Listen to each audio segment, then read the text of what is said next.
Ahoj, já se nazývám Zachránci a tady u dalšího videa na kanále Flopper Reviews. Tentokrát to je moje první omluvená recenze na chrániček Canadian Velocity Elbow plus B+.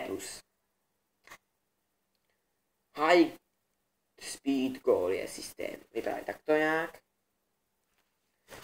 Zajímavostí je, že to nemá od chráničů, ale já nevím, jestli to bude vidět, já vám to ukážu. To je nevidět. A zajímavostí je, že uvnitř má takový malinkatý ručník. Což je zajímavý.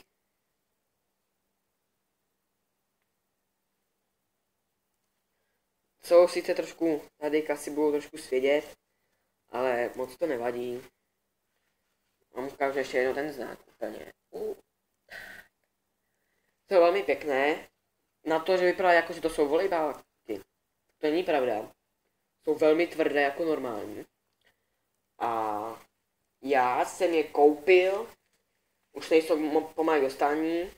Já jsem je koupil na vonosport.cz, tak se tam podívejte a já se s vámi budu rozloučit. Čau.